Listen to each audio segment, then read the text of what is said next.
윤재욱 국민의힘 원내대표가 교섭단체 대표 연설에 나서 정치와 민생개혁을 강조했습니다. 특히 의회 정치를 바꾸겠다며 5대 정치개혁 방안을 제시했는데 개혁 완수를 위한 총선 지지를 호소했습니다. 국민의힘 공관위가 아직 공천을 확정짓지 않은 지역구 70여 곳에 대한 심사를 이어갔습니다. 수도권과 충청 그리고 제주에 대한 1차 경선도 시작돼 오는 25일 경선 결과가 발표됩니다. 민주당이 염태영 전 수원시장을 경기 수원무에 배치하는 등 단수공천과 경선 지역구 후보자를 발표했습니다. 하위 평가 통보를 받은 현역 의원들이 거세게 반발하자 공관위 측은 원칙과 절차에 따른 것이라고 강조했습니다. 정치 현장 바깥의 시각으로 정치권 핵심 이슈를 풀어보는 여의도 정치외전. 김부겸 전 총리 등 당 원로들까지 강력한 유감을 표명하면서 더욱 깊어지고 있는 민주당의 공천 내용 상황을 짚어보고 결별 이후 조직 재정비에 들어간 제3지대 향후 행보를 전망해 보겠습니다.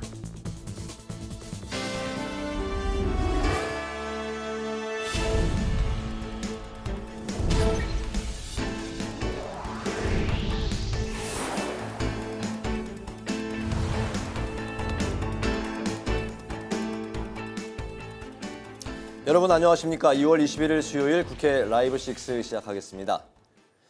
국회가 어제 더불어민주당 홍익표 원내대표 교섭단체 대표 연설에 이어서 오늘은 국민의힘 윤재욱 원내대표의 연설을 들었습니다. 윤 원내대표는 정치와 민생개혁을 화두로 던지고 개혁 완수를 위해 오늘 4월 총선에서 여당에 힘을 실어달라고 호소했습니다. 김동길 기자입니다. 국민의힘 윤재욱 원내대표는 교섭단체 대표 연설에 나서 21대 국회는 일하는 국회 달성에 실패했다고 평가했습니다. 국회 파행이 일상화돼버렸고 민주화 이후 가장 심각한 불통국회였다며 민주당을 겨냥했습니다. 탄핵과 특검으로 상대에게 칼을 겨누는 데 골몰했고 진흙탕 싸움을 벌이며 시간을 허비했습니다. 국회가 음모론의 생산 기지로 전락했다는 뼈아픈 질책까지 받고 있습니다. 윤 원내대표는 22대 국회에서 의회 정치를 바꾸기 위한 5대 정치개혁 방안을 제시했습니다. 우선 위성정당의 폐해를 낳은 준연동형 비례대표제를 반드시 폐지하겠다고 강조했습니다. 또 선거구 획정을 중앙선관위에 넘기고 국회의원의 세비도 별도의 독립기구를 설치해 국민의 결정에 맡기겠다고 밝혔습니다. 국회 선진화법 정상화와 입법 품질 향상도 약속했습니다. 국민들은 국회를 가장 심각한 개혁 대상으로 보고 있습니다. 사회를 개혁하려면 먼저 국회부터 스스로 개혁해야 합니다. 윤 원내대표는 윤석열 정부의 성과를 알리는 데도 주력했습니다. 원전 산업 생태계 정상화와 부동산 규제 해소, 노사 법치주의 진전 등을 강조했습니다. 또 노동개혁과 규제개혁 등 5대 민생개혁을 제시하며 정부 여당이 일을 할 수 있도록 이번 총선에서 여소야대 국회를 바꿔달라고 호소했습니다. 민생 회복에 간절한 의지를 가진 정당, 정부와 협력해 국민의 삶을 챙길 수 있는 정당이 22대 국회를 이끌어야 합니다. 더 나아질 국민의 삶에 투표해 주십시오. 더 성장하고 발전할 대한민국에 투표해 주십시오. 국회는 내일과 모레 이틀간 한덕수 국무총리를 비롯한 국무위원들을 상대로 대정부 질문을 진행할 예정입니다. 국회 방송 김동길입니다. 40 총선을 49일 앞두고 여야의 공천 작업도 반환점을 돌았습니다.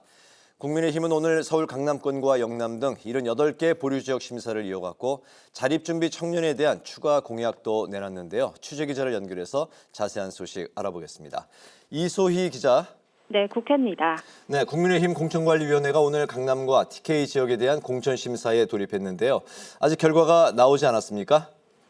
네, 그렇습니다. 국민의힘 공관위가 오늘 단수 추천과 경선 등이 확정되지 않은 78개 보류 지역에 대한 심사를 이어가는데요. 잠시 뒤 6시 15분경에 발표가 있을 예정입니다. 오늘 심사한 보류 지역에는 여당 텃밭으로 꼽히는 서울 강남과 영남권 대부분이 포함된 만큼 공관위의 결정이 길어진 것으로 보이는데요. 이곳의 공천은 곧 당선으로 보는 만큼 공천 결과에 대한 이의 제기 등 파장도 적지 않을 것으로 보입니다. 보류주 중에서는 박진, 이원모 등 후보자 재배치가 결정된 강남을과 대통령실 인사가 몰린 경북 구미을 등의 공천 결과에 이목이 쏠리고 있는데요. 특히 서대문 을 출마를 요청받은 박진 전 장관에 대한 우선 추천이 있을지도 지켜볼 만한 부분입니다. 공관위는 오늘 하위 10% 현역 의원에 대한 심사 결과도 검토했는데 컷오프 결과는 이르면 오늘 통보할 것으로 알려졌습니다. 다만 당 요청에 따라 지역구를 옮긴 의원은 평가 대상에 들어가지 않는다고 밝혀 컷오프 규모는 당초 교체지수 결과로 산출된 7명보다 적은 것으로 알려졌습니다. 수도권 11곳과 충청 8곳, 제주 1곳 등 기존에 발표된 20곳에 대한 1차 경선도 오늘 시작됐습니다. 후보자 선거운동은 오늘부터 4일간 진행되고 모레부터 이틀간 여론조사를 거쳐 오는 25일 최종 결과가 발표됩니다. 국민의힘은 오늘 자립준비 청년에 대한 후속 공약도 내놨는데요. 지난 14일 자립준비 청년에게 직접 건의사항을 들은 뒤 추가로 내놓은 공약으로 쏜살 배송을 언급하면서 빠른 개선의 의지를 밝혔는데 유이동 정책위의장의 발언 들어보시죠. 오늘 쏜살 배송해드리는 공약은 우리 자립준비 청년들이 사회 구성원으로서 첫걸음을 자신 있게 내딛고 당당하게 살아갈 수 있게 하겠다는 국민의힘의 약속입니다. 네, 이번 공약에는 자립준비 청년의 LH 전세 임대금 지원 한도를 상향 조정하고 자립지원 커뮤니티 하우스 확충 등 주거 지원 대책이 주로 담겼습니다. 또 연간 480만 원 한도 내의 법률 지원과 심리상담 서비스 확대 등의 내용도 포함됐습니다. 국회방송 이소희입니다. 더불어민주당은 전략공천에 이어서 단수공천과 경선지역구 후보자를 발표했는데요. 비명계의 불리하게 공천이 이루어진다는 내부 비판이 끊이지 않고 있습니다. 김동희 기자입니다. 더불어민주당은 김진표 국회의장이 불출마하는 경기 수원무에 염태영 전 수원시장을 전략 공천했습니다. 영입인재 전략 공천으론 김민기 의원이 불출마하는 경기 용인을에 손명수 전 국토부 차관이 꼽혔습니다. 황정화 카이스트 박사는 대전 유성을에서 국민의힘으로 당을 옮긴 이상민 의원과 맞붙습니다. 친문계 인사인 임종석 전 대통령 비서실장에겐 당을 위해 헌신해달라며 서울 송파갑 출마를 요청했는데 임 전 실장은 서울 중성동갑에 출마한다는 기존 입장을 설명하며 사실상 거절했습니다. 경기 광주을은 100% 국민 경선으로 후보를 정하기로 했는데 이재명 대표로부터 불출마 요청을 받은 문학진 의원은 경선 후보 명단에서 빠졌습니다. 문 의원은 이 대표가 공천이 아닌 사천을 하고 있다며 사퇴를 촉구했습니다. 하위 20% 통보를 받고 탈당한 김영주 국회부의장 지역구인 영등포 갑은 전략공천 지역이 됐습니다. 공천관리위원회도 4차 공천심사 결과로 단수지역구 10곳과 경선지역구 8곳을 발표했습니다. 현역 의원 중에선 경기 성남 분당을의 김병욱, 경기 파주을 박정, 서울 강동을 이해식, 경기 의왕 과천 이소영, 부산 남구을 박재호, 부산 북강서갑의 전재수 의원이 단수 공천 받았습니다. 비명계로 알려진 송갑석, 박영순, 김한정 의원은 하위 평가 통보 사실을 공개하며 납득할 수 없다는 입장을 밝혔습니다. 임혁백 공관위원장은 비명계 공천 학살 논란을 일축하며 재심 신청자에겐 평가 결과를 설명하겠다고 밝혔습니다. 모든 것이 당이 정해놓은 원칙과 절차에 따라서 이루어지고 있기 때문에 비명계 학살이라는 것은 저는 근거가 없다고 보고 있고요. 의원총회에선 하위평가와 여론조사 등 공천 과정에 대한 공정성 논란을 진상규명하고 지도부가 책임져야 한다는 의견이 나왔고 홍익표 원내대표는 지도부로서 책임을 느낀다고 밝힌 걸로 전해졌습니다.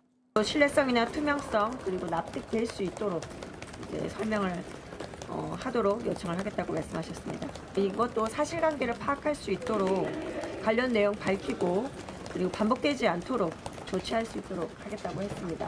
이재명 대표가 의원총회에 참석하지 않은 걸 두고도 상황을 피하려는 게 아니냐며 비명계 의원들의 항의가 있었던 걸로 알려졌습니다.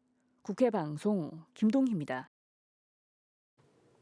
이준석 개혁신당 대표가 새로운 미래 합류 철회에 대해서 안타깝다면서도 기다리겠다고 화합의 여지를 남겼습니다.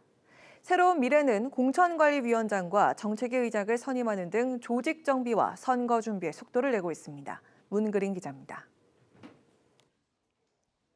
이준석 대표는 어제 이낙연 대표의 새로운 미래가 개혁신당과의 합당을 철회한 데 대해 재결합을 기다리겠다며 가능성을 열어놨습니다. 개혁신당은 새로운 미래 구성원들이 통합의 대오에서 이탈한 것에 대해서 안타까운 마음을 가지고 있습니다. 언제든지 통합의 정신으로 개혁신당에 다시 합류하시길 기대하며 기다리겠습니다. 합당이 무효화되고 김종민 의원이 합류를 거부하면서 현역 의원이 4명으로 줄자 현역 의원 5인 이상의 정당 자격으로 받게 된 경상보조금 6억여 원도 받지 않겠다고 선을 그었습니다. 이 대표는 선거관리위원회로부터 보조금 반납에 대한 공식적인 답변을 받을 예정이며 입법 미비로 반납 처리가 장기화된다면 22대 국회에서 첫 입법 과제로 삼겠다고 강조했습니다. 새로운 미래도 적절한 제도를 찾아 보조금을 국고에 다시 귀속시켜야 한다면서도 개혁신당과 관련된 입장에 대해선 말을 아꼈습니다. 어제 여러분께 말씀드린 바와 같이 새로운 미래를 신속히 재정비하고 선거체제를 갈 수 있겠습니다. 새로운 미래는 공천관리위원장에 노무현 정부 청와대 홍보수석 출신인 조기숙 이화여대 교수를, 정책위 의장엔 김만흠 전 국회 입법조사처장을 임명했습니다. 국회방송 문그린입니다.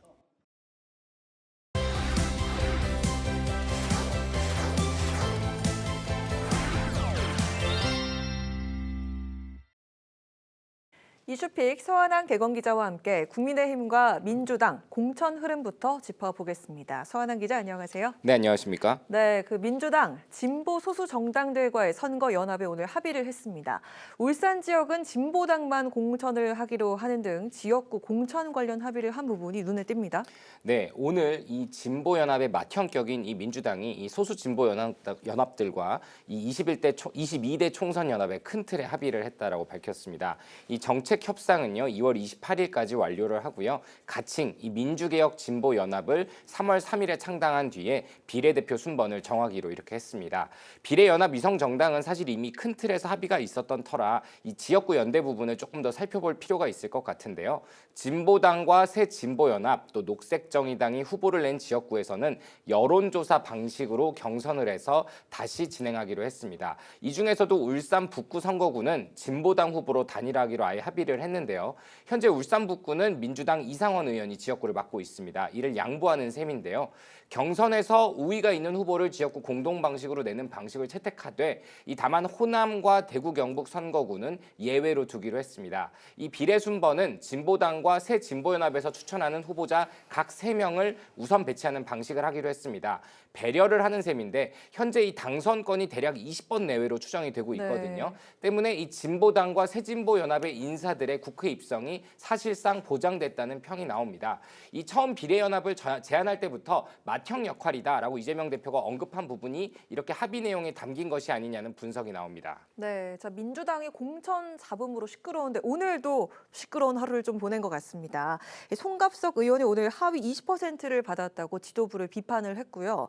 또 임종석 의원도 송파갑 출마 제안을 거절을 했습니다. 오늘 민주당 의원총회도 공천에 대한 불만들이 아주 많이 표출이 됐죠? 네, 그렇습니다. 이 이명백 공관위원장이 비명계 학살이라는 건 없다. 정해진 절차에 따라 공천이 이뤄지고 있다라고 해명을 했지만 이 민주당의 공천 잡음 계속되고 있습니다. 이 오늘 의원총회를 열고 공천 관련해서 의원들의 목소리를 듣는 그런 자리가 있었는데 오늘도 공천 파동이라는 비판이 이어졌습니다. 특히 이재명 대표가 불참하면서 이에 대한 비판도 나왔고요. 또 하위 10에서 20%를 받은 의원들이 공천 과정의 공정성에 대해서 지적하는 목소리가 높았다고 합니다. 또 오늘 송갑석 의원도 의원총회에 앞서서 한 라디오에 출연해서 이 하위 20% 평가 통보를 받았다면서 이 정도면 공천 파동이다라고 지도부를 비판했고 이 밖에도 박영순 또 김한정 의원도 이 하위 20% 통보받은 것을 비판했습니다. 그런 가운데 임종석 전 의원은 이 험지로 꼽히는 서울 송파갑 출마 제안에 거절의 뜻을 거듭 밝혔습니다.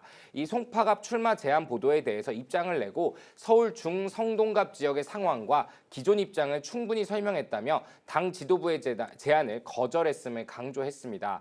오늘은 당 원로들의 우려도 나왔죠. 김부겸 전 국무총리와 임채정, 김원기 전 국회의장이 이 불공정한 공천에 대한 유감의 뜻을 밝히면서 국민의 눈높이에 맞는 공천을 해야 한다고 민주당 지도부에 거듭 촉구했습니다.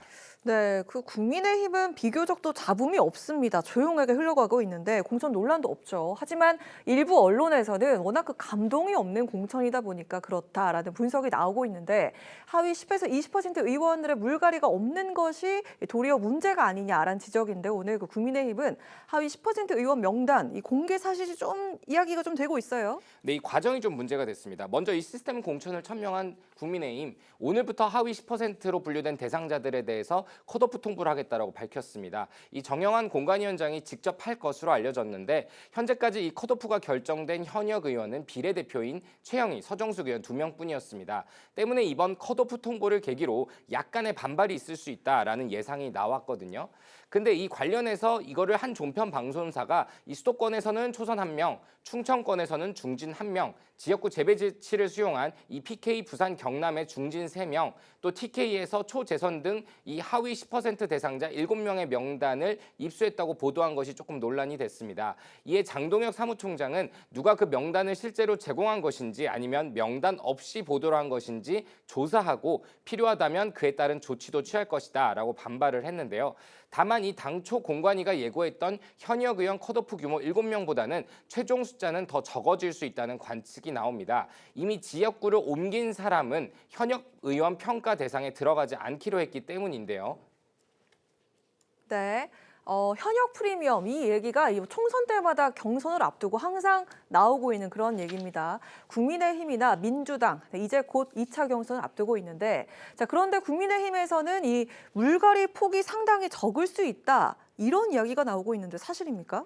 네, 이 3선 이상 중진들의 의원들의 경우에는요, 이 정치 신인보다 경선을 했을 경우에 30% 이상 유리하다. 이 인지도라는 것은 절대 하루아침에 쉽게 만들어지지 않는다. 이런 말이 정치권에서는 흔히 통용이 되는데요. 문제는 이 국민의힘이 하위 20%에게는 경선 참여도 최대한 보장해주겠다는 방침을 잡고 현역 의원 탈락 최소화, 또 그에 따른 잡음 차단을 공천 전략의 핵심으로 두고 있다는 겁니다. 공천 신청자가 있는 지역구 중에 42%에 해당하는 103개 지역구의 공천을 확정을 했죠. 아직까지 현역 의원 컷오프는 앞서 말씀드린 비례대표 2명, 서정숙, 최영희 의원뿐입니다. 그리고 지역구 의원 중에는 아직 없거든요. 오늘 통보가 간다고 하지만 지역구로 옮긴 이들을 제외할 경우에는 실제로 4명 혹은 5명 내외의 1차 컷오프 규모가 예상이 되고 있습니다. 경선을 한다고 해도 현역 프리미엄이 상당할 것이라는 분석이 지배적인 상황이거든요. 당이 시끄럽긴 하지만 물갈이를 진행 중인 민주당과 달리 국민의힘에서는 이 경선이 끝나고 나면 정치 신인 등장 비율이 상대적으로 낮고 이는 곧 총선 경쟁력 하락으로 이어질 수 있다는 우려가 나오는 대목입니다. 또 감동이 없다는 지적도 앞서 말씀하신 것처럼 나오는데요. 이 서대문갑에 단수 공천된 이용호 국민의힘 의원도 라디오에 출연해서 지금까지 무난하게 공천해왔고 잡음도 적었지만 사실 큰 감동은 없었다라면서 국민들에게 더 어필하려면 감동을 주는 희생하는 그런 모습의 공천이 필요하다라고 지적했습니다. 네, 그 뉴스들이 계속 공천 이야기만 다루고 있는 이유가 있는 것 같습니다. 그래도 그 본회의 이야기를 좀 안 할 수가 없을 것 같은데 어제는 민주당이 오늘은 국민의힘이 원내대표 교섭단체 대표 연설을 했습니다. 두 정당 모두 그 민생을 강조를 했고 또 역시 그렇듯이 디테일에서는 정말 많은 지점들이 달랐던 것 같습니다. 네, 이 어제와 오늘 민주당과 국민의힘의 원내대표 교섭단체 연설을 보면 비교해봤습니다. 근데 민생이란 단어가 자주 똑같이 등장한다는 점이나 총선에서 승리해야 한다라는 주장을 제외하면 디테일한 내용은 좀 완전히 다른 게 좀 눈에 띄었습니다. 어제 이 홍익표 원내대표 국회의원과 카이스트 학생의 대학 대통령 행사 중 경호 문제 같은 걸 언급하면서 상식과 민주주의가 흔들리고 있음을 거듭 강조했거든요. 그러면서 이처럼 민주주의는 후퇴하고 경제와 민생은 파탄 직전이라며 민주당이 국민께서 보내주신 성원과 기대에 부응하지 못했지만 대안 세력은 민주당뿐이라고 총선 지지를 호소했습니다. 반면 오늘 윤재욱 국민의힘 원내대표는 21대 국회는 일하는 국회는 실패했다라고 자성을 하면서 민생 문제 해결을 위한 총선 승리의 필요성을 강조했습니다. 제1당이 되어야 이 정치 개혁을 할 수 있다는 건데요. 민주당의 협치 부족을 지적하면서 총선에서 승리해 준연동형 비례대표배 폐지 등 이 5대 정치 개혁안도 제안을 했습니다. 또 한동훈 위원장이 운을 띄웠던 국회의원 세비 삭감도 별도의 독립기구를 설치해서 국민들의 판단에 맡기겠다고 호소했습니다. 이제 내일부터 이틀간 대정부 질문이 열리고 29일에는 법안 처리를 위한 본회의가 예정이 돼 있습니다. 이 총선 전 마지막이 될 이번 임시국회에서 여야 여야 모두 총선에 유리한 방향으로 당력을 집중할 것으로 보이고 있기 때문에 민생을 명분으로 앞세운 두 정당이 남은 일주일 동안 공천으로 시끄러운 상황 속에서도 어떻게 본회의 상정 전략을 선택하고 이끌어갈지는 지켜볼 대목인 것 같습니다. 네, 오늘 여기까지 들어보도록 하겠습니다. 서한한 기자와 함께했습니다. 고맙습니다.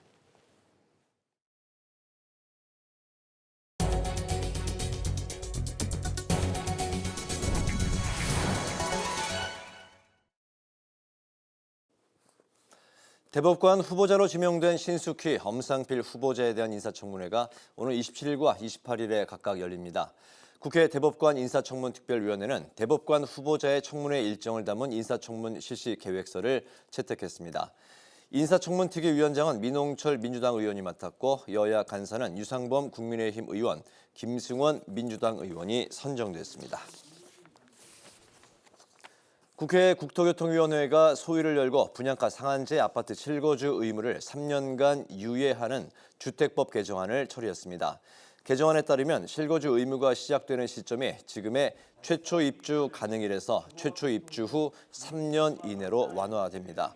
여야는 이번 주 중 국토위 전체 회의를 열어 개정안을 통과시킨 뒤 오는 29일에 열리는 본회의에서 법안을 처리할 계획입니다. 국민의힘은 민주당 현역 의원 평가에 참여한 여론조사 업체 중 일부가 이재명 대표와 관련된 곳이라는 보도에 대해 친명 감별기를 동원한 셈이라며 공당 자격이 없다고 비판했습니다.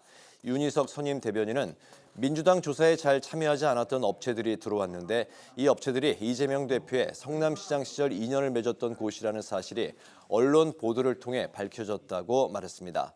윤 선임 대변인은 의원 평가와 경쟁력 조사 등이 무슨 의미가 있겠냐며 이 참담한 상황을 국민은 기억하실 것이라고 강조했습니다.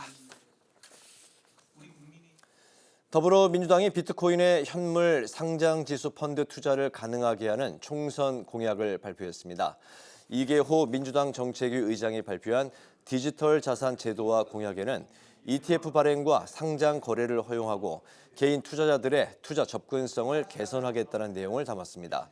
또 가상자산 매매 수익에 대해 5천만 원까지 공제 한도를 정하고 회기 중 국회의원의 가상자산 거래를 금지하는 내용도 포함됐습니다.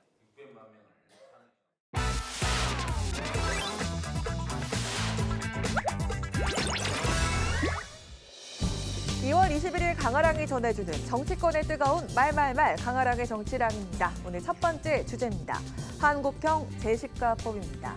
한강 벨트를 찾아 수도권 민심 잡기에 나선 한동훈 국민의힘 비대위원장, 광진구를 찾아서 시민 안전 공약을 발표했습니다. 살인 등 흉악 범죄를 저지른 경우 가석방 없는 무기형을 도입하고 사형 집행도 논의해야 한다고 말했습니다. 특히 한국형 제시카법을 만들어야 한다고 강조했습니다. 집 앞에 이사 온 사람이 떡 돌리는데 종 쳤습니다. 그거 감당할 수 있겠어요? 저는 법대로 해야 된다. 이런 생각을 가지고 있습니다. 제가 그 법을 만든 이유가 우리 여성들이 많이 살고 학생들이 많이 사는 원룸촌에 덜컥 입주해버리는 거예요. 내쫓을 방법도 없습니다. 그거 저는 용납할 수 없다고 생각합니다. 네, 제시카법은요, 2005년 미국 플로리다주에서 시작됐습니다. 성범죄자는 학교 등으로부터 일정 거리 이내에 거주하지 못하도록 만든 법안입니다. 이를 한국형으로 변형한 겁니다. 한국형 제시카법은 재범 우려가 큰 고위험 성범죄자가 출소한 후 정부나 지방자치단체 또는 공공기관이 운영하는 지정 거주시설에 의무 거주하도록 법원이 거주지 지정 명령을 내릴 수 있도록 하는 내용을 담고 있습니다. 해당 법안은 추후 국회 심의 의결을 거쳐 확정될 예정입니다. 한국형 제시카법은 한동훈 위원장이 법무부 장관 시절에 핵심 사업으로 추진하기도 했었죠. 다만 거주지를 지정하는 것이 이미 형기를 마친 출소자에 대한 이중 처벌이란 의견과 거주 이전의 자유를 과도하게 제한한다는 등의 비판도 있어 위헌 논란이 있는 상황입니다. 한 위원장은 법무부 장관이던 지난해 10월 법안을 직접 언론에 브리핑하면서 입법 필요성을 강조했었죠.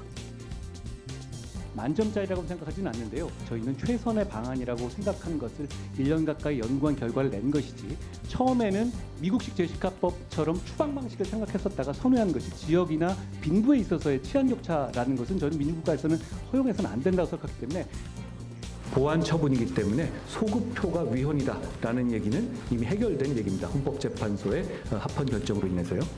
입이 쩍 벌어지는 나쁜 놈들입니다. 총선을 앞두고 시민이 안전한 대한민국이라는 공약에 걸맞게 사형 존치와 한국형 제시카법을 꺼내든 국민의힘, 이 공약을 지킬 수 있을지, 또 해당 법안이 국회 심의 의결을 순조롭게 통과할 수 있을지 지켜봐야겠습니다. 두 번째 주제, 빙탄 불상용입니다. 합당을 선언한 지 11일 만에 결별한 개혁신당. 홍준표 대구시장은 이낙연, 이준석 공동대표의 결별 소식에 빙탄 불상용이라는 고사성어를 언급하며 아무튼 재미있는 총선이라고 총평했습니다. 얼음과 석탄이 함께 머무를 수 없다는 뜻을 갖고 있는 빙탄 불상용에 두 사람을 빗댄 겁니다. 자, 그러면서 길이 다른 세력들이 함께 가기엔 융합할 시간이 너무 없었다고 꼬집었습니다. 이준석 대표는 통합 철회를 밝힌 새로운 미래를 향해서 이렇게 밝혔습니다. 언제든지 통합의 정신으로 개혁신당에 다시 합류하시길 기대하며 기다리겠습니다. 개혁신당은 새로운 미래 구성원들이 통합의 대우에서 이탈한 것에 대해서 안타까운 마음을 가지고 있습니다. 새로운 미래를 향해 다시 합류하길 기대한다고 밝힌 이준석 대표. 하지만 다시 홀로 서겠다고 각오한 새로운 미래의 김종민 대표는 재결합은 국민께 예의가 아니라며 선을 그었습니다. 정책 결정과 인물 추천을 개인에게 정권이 임하는 그런 정당은 갖지 못합니다. 지금 이 상태에서 짧은 시간에 국민들한테 결합, 재결합을 이렇게 보여주는 거는 예의가 아닙니다. 결별 결정에 당 내에선 다양한 의견이 나오고 있습니다. 아쉽다는 공통된 의견과 함께 제3지대 간의 관계가 험악해져선 안 된다는 조심스러운 의견도 나왔습니다. 너무나 속도가 나지 않아서 속도 내자라는 말씀을 드렸었는데 어떻게 이렇게 서로 파기하는 것은 이렇게 빠른 속도로 하실 수 있었는지 대단히 아쉽습니다. 다만 한때 뭉쳐서 같이 선거를 하려고 했던 그 관계이기 때문에 뭐 아주 뭐 험악하게 헤어지거나 아니면 원수지거나 이럴 수는 없는 거고 그래서도 안 되는 거죠. 이용호 국민의힘 의원은 개혁신당의 분열은 급하게 통합한 후유증이라고 밝혔습니다. 지금이라도 잘 헤어진 것이라고 평가했습니다. 결별 수순을 밟게 된 두 사람, 이젠 제3지대 주도권 경쟁에서 맞붙을 것으로 보이는데요. 기호 3번을 차지하고 선거 보조금을 받기 위해선 현역 의원의 합류가 관건인 상황이죠. 총선이 임박한 가운데 제3지대 지역은 여전히 요동치고 있습니다. 지금까지 강하락의 정치랑이었습니다. 대형계로 진행되고 있는데 광고 대변인 출신 우승찬 현역 의원이 도착한 거는 끝나고 갈게요. 몰라? 예.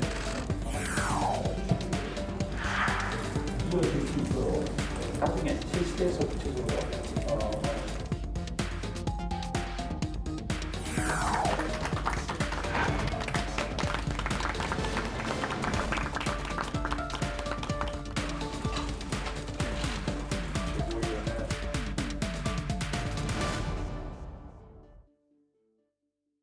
네, 정치 현장에서 한 걸음 떨어져 보다 객관적이고 분석적인 시선으로 정치권 쟁점을 들여다보겠습니다. 여의도 정치외전 최병천 전 민주연구원 부원장, 정호김 전 새누리당 의원 두 분과 함께하겠습니다. 어서 오십시오. 반갑습니다. 네, 요즘 그 총선과 관련한 정치권의 화두는 단연 공천인 것 같습니다. 네, 공천과 관련한 민주당 상황부터 좀 살펴보면 민주당 공관위가 단수 추천 10곳, 경선 지역 8곳을 확정했습니다. 좀 더 자세히 들여다보면 경기 수원무, 대전 유성을 등에 이제 전략 공천을 했고 낙동강 벨트 진용도 구축이 됐습니다. 또 서울 용산, 금천 등 4곳에서는 경선이 펼쳐지게 됐는데요. 오늘 발표된 민주당의 4번째 공천 발표 특징을 어떻게 좀 살피셨는지 최병천 부원장님부터 들어볼까요? 네, 오늘 발표된 내용 자체는 좀 무난한 내용인 것 같아요. 우리 네. 뭐 염태영 전 수원시장님이라든가 뭐 네. 이소영 의원이라든가 이런 분들은 다 이제 당에서 다 신뢰가 두터운 분들이고 평가가 다 두루두루 좋은 분들인데요. 네. 오히려 이제 지금 민주당 공천의 문제점 핵심은 이제 바로 직전 그제 어제 뭐 등등 최근 2, 3일간 있었던 김영주 전 국회 부의장의 탈당, 박용진 의원이 하위 20%를 받은 거 네. 이런 과정에서 이제 약간 비명들이 크게 불이익을 당하고 그래서 비명 횡사, 뭐 친명 횡재 이런 얘기가 좀 당에서 돌 정도로 네. 그 문제가 이제 오히려 핵심적인 논란을 일으키면서 공천 전체에 대한 어떤 불신, 불공정 그런 게 지금 나타나고 있는 것 같습니다. 네. 공천 이제 반발에 대한 민주당 이제 당내 상황에 대해서 이제 다음 이슈로 네. 또 바로 이어서 이제 그 논의를 해보기로 하고요. 우리 정호기 의원님은 어떻게 보셨습니까? 민주당 4차 발표. 지금 수원무의 염태영 그리고 용인을의 손명수, 유성을의 황정아 전략 공천을 이제 하기로 했고요. 특히 수원무의 염태영 같은 정치인은 상당히 경쟁력이 있는 것으로 지금 알려지고 있거든요. 네. 그리고 이제 경선으로 용산, 금천, 용인병, 광산갑 이렇게 빅매치 경선이 결정된 곳이 앞으로 사실은 관전 포인트가 돼야 되는데 네. 지금 말씀하셨듯이 이재명 대표 체제 하에 민주당의 공천이 거의 파동에 가까운 그런 그 상황을 지금 맞이하고 있기 때문에 네. 상당히 진통이 예상이 되거든요.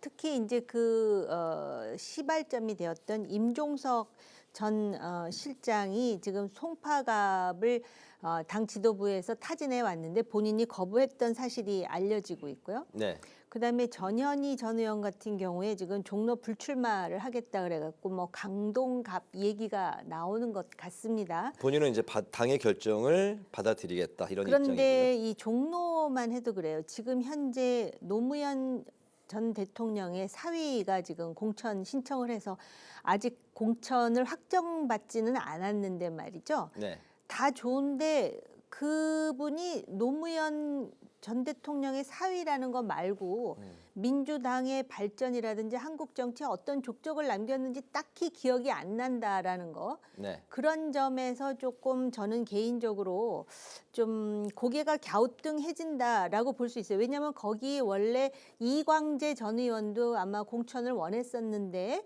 바로 그런 사정 때문에 지금 다른 곳으로 가려고 하는 것으로 알고 있거든요. 네. 그런데다가 지금 이미 말씀드렸듯이 하위 10%에서 20%의 모두 비명 아니면은 친문 거의 90% 가까이 지금 그렇게 알려져 있어가지고 이것이 지금 나중에 큰 폭발음을 낼 가능성이 있는 데다가 특히 이재명 대표의 대장동과 관련한 변호사라든지 그 측근의 변호사들이 지금 공천 심사를 아주 무난하게 통과하는 것으로 보도됨으로써 이거야말로 사천이고 이재명의 민주당인 것인가라는 그러한 인식과 의혹과 의심과 좌절감을 지금 유권자들에게 확산시키는 상황입니다. 네, 알겠습니다.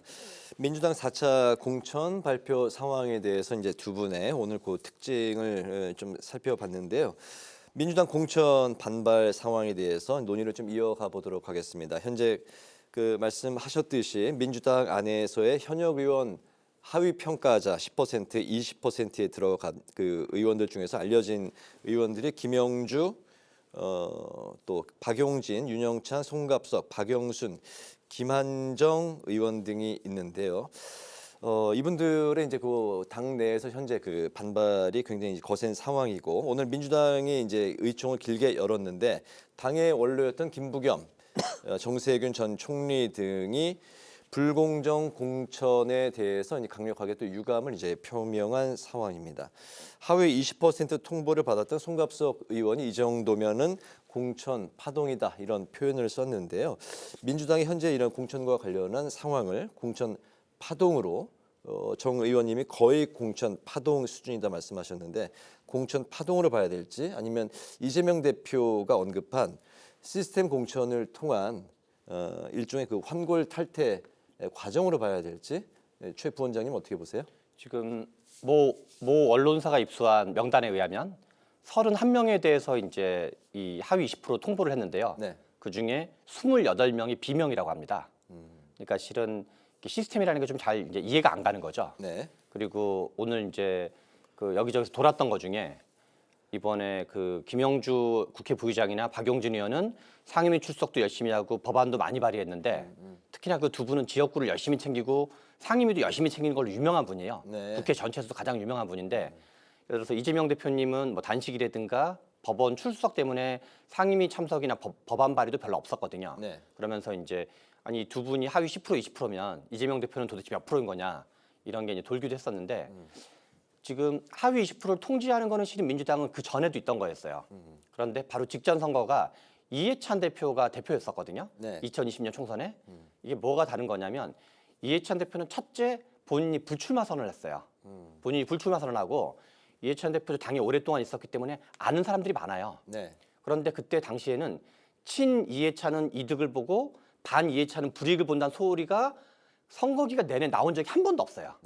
실제로 이제 그 이해찬 대표가 하는 건 이 사람이 자기 사심 어린 게 한다라고 아무도 의심하지 않은 거죠. 잡음이 없었다는 말씀이죠. 그렇죠. 네. 근데 지금 이제 현재 그리고 한동훈 위원장도 본인이 여러 번 얘기하지만 한동훈 사람을 챙겨준다는 게 없거든요. 한동훈 사람 자체가 아예 없기 때문에 네. 본인도 이제 불출마를 했고 반면 지금 이제 이재명 대표는 이 뭔가 이재명 대표 주변에 있는 상대적으로 친명으로 불리는 분들은 뭔가 요직을 받거나 희생이 전혀 없고 대부분 다 이제 뭔가 불이익을 받는 사람이 뭐 매우 높은 개연성으로 거의 한 90% 가까운 분들이 비명 계열이다 보니까 특히나 이제 좀 뭐랄까 좀 문제 제기를 많이 했던 분이라 그럴까요?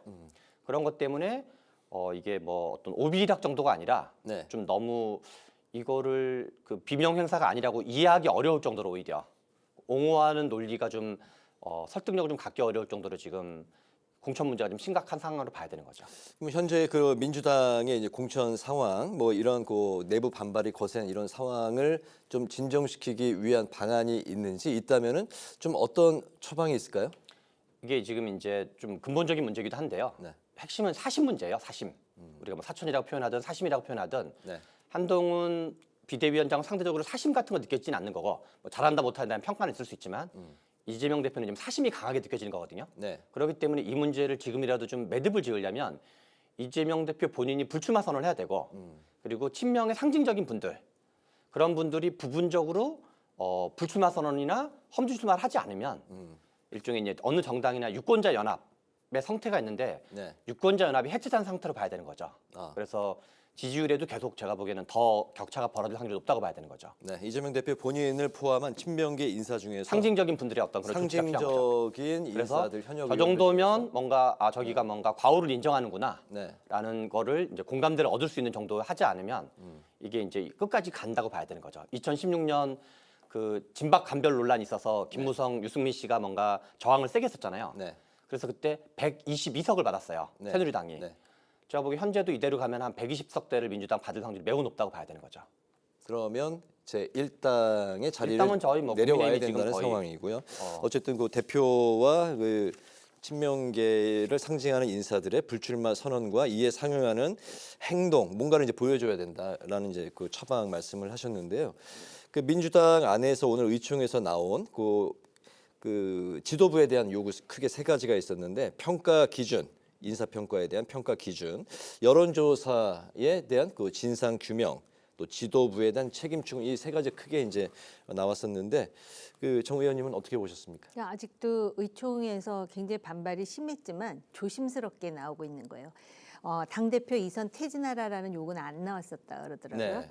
그런 게 왜 그러냐면은 일단 지금 10%에서 20%에 들어가 있는 사람이 딱 정해져 있잖아요. 모두 다 그런 건 아니잖아요. 네. 그 인간은 다 자신의 이해에 따라 움직이거든요. 나머지는 어쨌든 공천 받아서 당선되면 되는 거 아닙니까? 그럼에도 불구하고 원내 의총에서 그 정도의 그 비판과 불만이 토로되었다라는 거는 굉장히 심각하게 봐야 되고요. 예를 들어서 이런 일이 DJ나 YS 때 있었잖아요. 그러면 아마 그 두 분 같은 경우는 자기 스스로 출마하지 않았을 거예요. 그 정도로 여론에 민감하거든요. 네. 심지어는 문재인 대통령이 대표 시절에 사태의 중요성을 절감하고 전혀 그 정치적으로 같은 우군이라고 할 수 없는 김종인 비대위원장을 앉히잖아요. 그래서 그 김종인 비대위원장으로 하여금 공천을 주도하게 만들지 않습니까? 네. 불만이 많음에도 불구하고. 그래서 그때 떨어져 나간 사람이 정청래 같은 사람이었어요. 그런데 그것 때문에 이긴 거예요. 어떤 면에서. 2016년에. 그리고 오히려 박근혜 대통령의 당시의 새누리당은 공천 파동 때문에 180석을 호언장담하다가 120석대로 주저앉은 겁니다. 근데 지금 이런 상황인데 제가 볼 때 이재명 대표는 만약에 이재명 대표가 저는 이것에 대해서 다시 한번 시스템 공천임을 강조하면서 그것을 증명하기 위해서 제가 출마하지 않겠습니다 그러잖아요. 네. 그럼 180석 될 수 있어요. 근데 이재명 대표는 거의 99% 그렇게 할 것 같지 않아요. 그렇기 때문에 이 당의 지금 그 비극의 씨앗이 아직까지도 그 안에 자리 잡고 있는 거거든요. 그럼 지금 할 수 있는 차선의 방법은 그 뭐 10%에서 20%의 자기랑 가까운 사람도 뭐 포함이 돼서 마음이 아프다 이런 취지로 얘기를 하던데 대표가 네. 그 정도가 아니고 정말로 최측근이라고 할 수 있는 사람을 그냥 살을 도려내듯 본인이 그랬잖아요. 가죽을 벗기듯. 왜 가죽은 상대방만 벗겨요? 자기도 벗어야지. 그렇게 하지 않으면 그 진정성을 그 당내는 말할 것도 없고 쳐다보고 있는 유권자들도 믿지 않을 것 같아요. 네, 알겠습니다. 뭔가 최측근을 포함해서 자신을 포함해서 뭔가 좀 획기적인 내려놓는 모습을 지금 보여주는 길만이 민주당이 이번 총선에서 현재 위기를 벗어날 그 방안이다. 두 분의 생각이 그 얘기를 하면서 네. 이제 저도 그 얘기를 주변에 하고 있는데요. 네. 저는 이제 그 확률이 윤석열 대통령이 술을 끊는 확률과 거의 비슷하다. 자, 뭐 윤석열 대통령이 술을 끊는다 그러면 지지율을 자동으로 한 5%는 그냥 올라갈 거거든요. 뭐 대통령 지지율, 정당 지지율 뭐 그런데 이제 그 확률만큼 만만한 확률은 아닌 거죠. 네, 알겠습니다. 반면 이제 그 국민의힘 공천 상황은 예상보다 순조롭게 진행이 되고 있습니다. 그 잡음도 뭐 이렇게 특별히 불거져 나오지 않고 있는 상황이고 특히 이제 우려했던 윤심 공천 대신에 시스템 공천이 이제 부각이 되고 성공적이다라는 이제 평가까지도 현재까지는 듣고 있는 상황인데요. 그렇지만 또 한편에서는 현역의 희생 또 새 인물의 적극적인 투입도 보이지 않는다 이런 의견도 나오고 있는 상황인데요. 아직 그 핵심인 강남을 이제 비롯해서 수도권 또 TK에 아직까지 이제 공천 상황이 많이 남겨져 있는 상황입니다. 지금까지 이제 그 국민의힘의 공천 상황 상대적으로 좀 어떻게 평가하실까요? 조용한 공천 과정이고 상대적으로 안전한 이유가요. 일단 현직에 있는 사람을 생각보다 물갈이를 안 했어요. 네. 심지어는 그 PK 지역에서도 의외로 지금 그 지역구에 있는 사람 중에 컷오프된 사람이 아직까지 없습니다. 네. 이거는 예년에 비하면은 굉장히 그 현직에 있는 사람을 많이 올린 거예요. 그래서 그럼에도 불구하고 이게 시스템 공천이라 그러면서 박수를 쳐요. 왜 그런가 했더니 바로 이재명 대표 때문이에요. 그렇죠. 상대가 죽을 쓰니까 이쪽은 그냥 가만히 조심스럽게 있는데도 이게 잘하는 것처럼 보여지는 측면이 있고요. 또 네. 하나는 이전부터 무슨 얘기가 나갔냐면은 윤석열 대통령이 대통령실에 있는 사람, 장차관, 자기 측근, 검사들을 그냥 대거 국회에 진출시키려고 한다 이래가지고선 현직의 그 현재 금배지를 달고 있던 사람들이 긴장하고 있었거든요. 네. 그런데 그게 국민 여론으로도 안 좋았던 거예요. 자기 사람을 갖다 심으려고 한다. 그러다 보니까 오히려 그 사람들이 새로 이식되지 않고 네. 현직에 있는 지역구 의원이 있는 자체만으로도 어쨌든 대통령의 생각과는 다른 상황이 벌어지고 있다는 그 자체를 개혁으로 착각하는 사람들도 있는 것 같아요. 그런 측면이 있는 데다가 네. 여당이잖아요. 설사 공천을 못 받아도 내가 기여할 수 있는 역할을 할 수 있는 공간이 있다라는 기대감도 있습니다. 다른 자리가 있다는 거죠? 그렇죠. 그러니까 네. 아주 그냥 그 현실적으로 얘기하면 네네. 그런 측면이 있는 데다가 뭔가 이 보수 정당이 딱 그런 건 아니지만 뭔가 이렇게 당신 아웃이야 못 출마해 이랬을 때 민주당보다 반발 강도가 세지 않아요. 상대적으로. 심지어는 김성태 굉장히 반발할 것처럼 그러다가 그냥 본인 스스로가 내려놓잖아요. 거기다 또 김무성 전 대표 같은 경우도 호기롭게 막 영도에 지금 내가 나가겠다, 내가 뭔가를 보여줄 것 같이 하다가 시스템 공천이 잘 되는 것 같아서 자기 안 하겠다고 하는 것 자체를 네. 과연 그 수용할 수 있는 사람이 얼마나 될까? 그러니까 상대적인 거고요.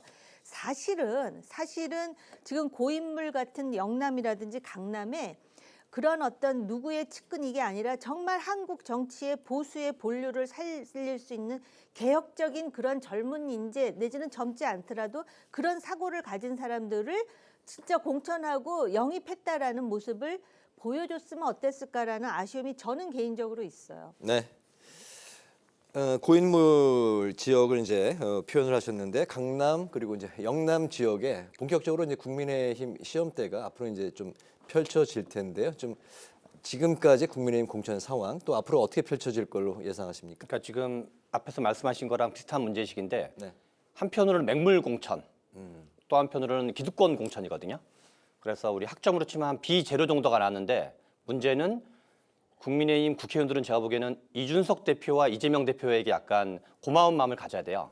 실제로 이게 이준석 효과가 컸어요. 네. 그러니까 이재명 효과와 이준석 효과 두 가지인데 왜냐하면 이준석 대표가 당을 만들어서 현역 국회의원들과 논의하고 있고 중진도 포함돼 있고 네. 그래서 일종의 우리는 이삭축비 당을 할 거다. 이삭이란 이삭은 우리가 다 줬을 거라고 한다고 공언을 하니까 한동훈 비대위원장이 가장 중요하게 생각하는 게 이탈을 막는 거였어요.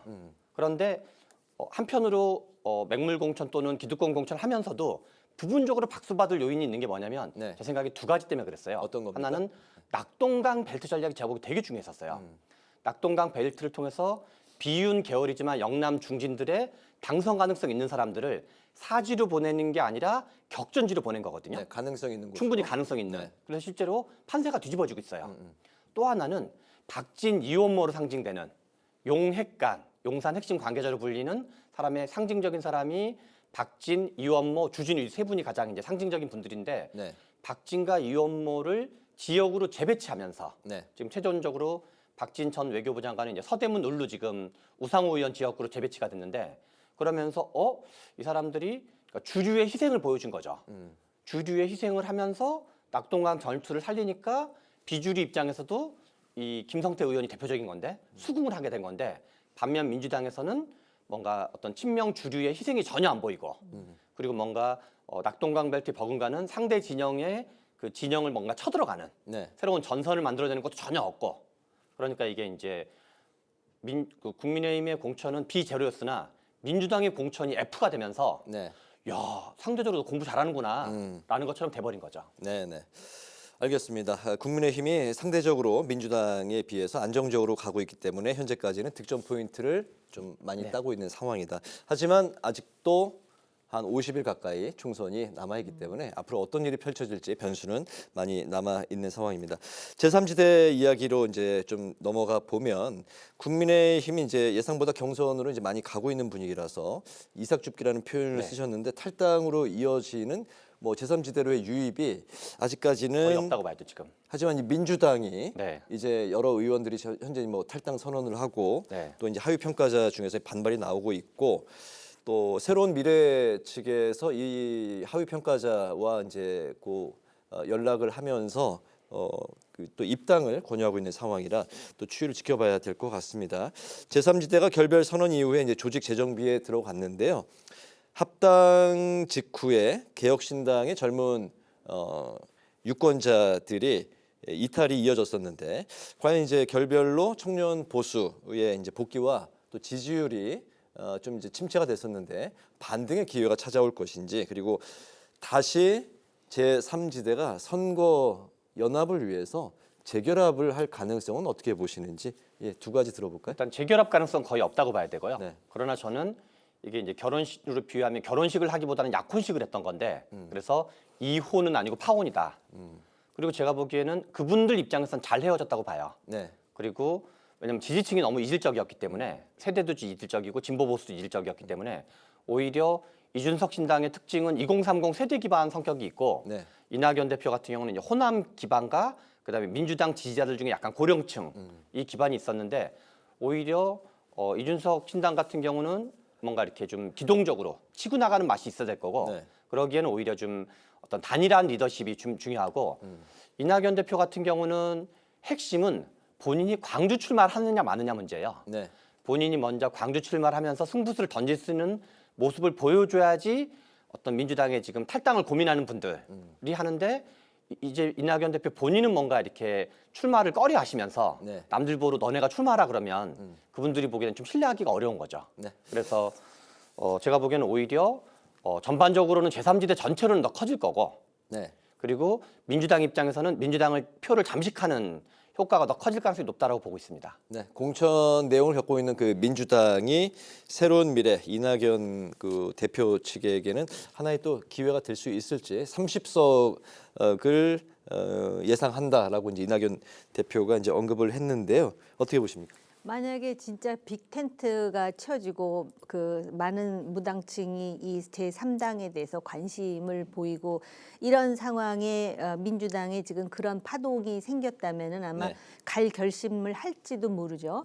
그런데 빅텐트는커녕 지금 차박하는 수준으로 지금 조그맣게 혼자서 기다리고 있는 데다가 과거에 제3당이 성공했을 때는 바로 특정 지역, 호남 지역에 있는 사람들이 공천을 못 받으면서 네. 그러나 그들이 지역 기반은 단단했고 그렇기 때문에 국민당으로 가서 성공할 수 있었던 요인이 되는데 지금 그 10%에서 20% 그 바운더리에 있는 사람들은 수도권에서 지금 그 지역구를 하고 있는 국회의원들이거든요. 네. 근데 과연 그 호남을 기반으로 하고 있는 이낙연 대표와 손을 잡는 것이 자기한테 유리할 것인지 아니면 무소속으로 뛰는 게 유리할 것이 무소속으로 뛰면 이제 민주당 표를 가르면서 네. 이번에는 모르겠으나 다음 기회를 노릴 수도 있는 것이고 또 하나는 네. 민주당 내에서 어떻게 해서든지 경선을 통해서든 뭘 해서든 그 공천권을 따내가지고 살아남는 게 유리한 것인지 그 계산을 각자 할 거예요. 네. 그 사람들이 뭐 20명이 됐든 경우의 수가 다 다르고 사정이 다르기 때문에 그래서 이미 박용진, 윤영찬 같은 사람들은 나는 경선하겠다 하고 네. 이미 선언한 상황이거든요. 그렇기 때문에 지금 3당이 아까 말씀하셨듯이 사실 저렇게 그 안 맞을 때는 빨리 깨지는 게 나은데 문제는 뭐냐면은 총선이 50일밖에 안 남았다라는 딜레마가 있거든요. 네. 그래서 이 사람들이 아마 제가 볼 때는 어떻게 해서든지 김부겸 또는 정세균 전 총리를 좀 어떤 식으로든 규합해가지고 내부에서 싸워서 뭔가를 쟁취하는 게 낫다라고 생각할 수도 있어요. 네, 마지막 그 김종인 전 비대위원장이 개혁신당과 손을 잡을지 이거 마지막으로 좀 짧게 들어볼까요? 만약에 개혁신당의 싹수가 보이면은 네. 마지못해라도 잡으시겠지만 그 양반도 그 당이 될 것 같으면 잡지 되지 않을 건데 뭔가 내가 희생을 하리라고 가지는 않을 것 같아요. 네. 같은 생각입니다, 저도. 네. 그리고 지금 조기숙 전 그 홍보수석 네. 노무현 정부 때 네. 그분이 이제 공관위원장으로 가기로 돼 있는데요. 네, 새로운 미래. 예, 네. 새로운 미래로 가기로 했는데 네. 지금 뭐 김종인 씨가 합류할 가능성은 매우 낮은 편이라고 봅니다. 아, 그렇습니까? 네. 네, 알겠습니다. 오늘 여의도 정치회전 이제 마칠 시간이 됐는데요. 지금까지 최병천 전 민주연구원 부원장, 정호김 전 새누리당 의원 두 분과 함께했습니다. 오늘 말씀 잘 들었습니다. 고맙습니다. 감사합니다. 오늘 국회 라이브 6도 여기서 마치겠습니다. 시청해주신 여러분 고맙습니다.